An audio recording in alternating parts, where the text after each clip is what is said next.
Class 12 chemistry के biomolecule chapter में glucose के साइक्लिक स्ट्रक्चर काफी इंपॉर्टेंट होते हैं। आप देख पा रहे होंगे ग्लूकोज का ओपन चेन स्ट्रक्चर जिसमें 6 कार्बन एटम है। आपने करना क्या है, 5th कार्बन के OH के हाइड्रोजन को 1st कार्बन के ऑक्सीजन पर भेज देना है। इस तरह से ऑक्सीजन OH हो जाएगा और अगर ये OH राइट हैंड साइड आ गया इसे कहेंगे अल्फा फॉर्म।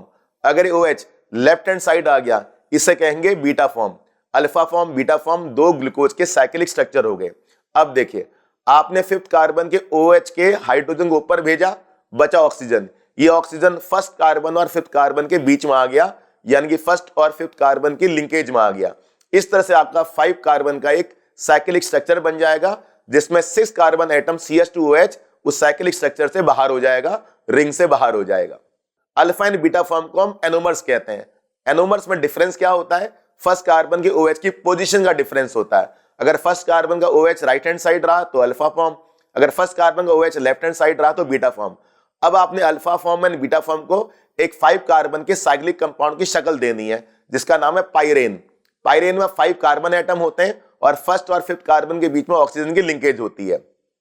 मैं आपको बीटा फॉर्म को पाइरेन की शक्ल दे रहा हूं। अगर आप ध्यान से बीटा फॉर्म को देखें तो सबसे पहले आपने 6 कार्बन एटम को देखना है जहां पर CH2OH है। अब आपने पाइरेन को देखना है, ठीक है, पाइरेन जैसा एक साइक्लिक कंपाउंड को देखना है जहां 1st और 5 कार्बन के बीच में ऑक्सीजन की लिंकेज है। आपने CH2OH को ऊपर टांग देना है और CH2OH के साथ में जो हाइड्रोजन है उसको नीचे कर देना है, ठीक है। अब देखिए, एक एक करके आप 1st carbon, 2nd carbon, 3rd carbon, 4th carbon और 5th कार्बन को ध्यान से देखिए।